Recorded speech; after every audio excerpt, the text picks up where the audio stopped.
Est-ce que vous saviez qu'Athènes n'était pas la première capitale de la Grèce moderne?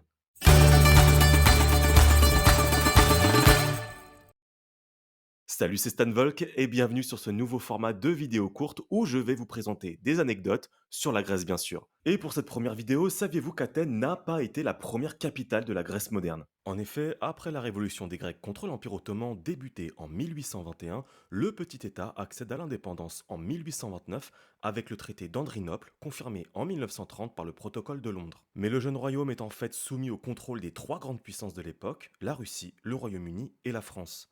Ce sont d'ailleurs ces pays qui vont décider d'instaurer une monarchie absolue de droit divin en Grèce, après l'assassinat du premier gouverneur grec Capodistria, et en installant sur le trône comme premier roi de la Grèce moderne, le prince Othon, deuxième fils de Louis de Bavière. Le jeune roi arrive donc en Grèce et installe sa cour dans ce qui sera la première capitale de la Grèce moderne, Nopli.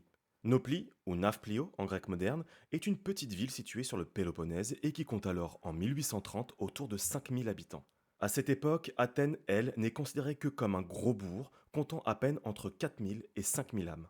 Le roi Othon Ier décidera finalement de déplacer sa capitale à Athènes en 1834, ville alors détruite par la guerre où il faut tout reconstruire. C'est à cette époque que le roi, accompagné de Gustave et Édouard Schaubert, archéologue prussien, et Stamatios Cléantès, architecte grec, dessine ce qui deviendra l'Athènes moderne que nous connaissons aujourd'hui, avec au centre la place Omonia ou place de la Concorde en français. Alors en vrai, on peut même considérer qu'Athènes ne fut que la troisième capitale de la Grèce moderne et Nopli la deuxième, puisqu'Égine, située dans le golfe Saronique entre Nopli et Athènes, a été la capitale de la Grèce en lutte pour son indépendance entre 1828 et 1829. J'espère que cette vidéo vous a plu. Pour en apprendre davantage sur la Grèce, n'hésitez pas à me suivre sur TikTok et YouTube. Nastekala.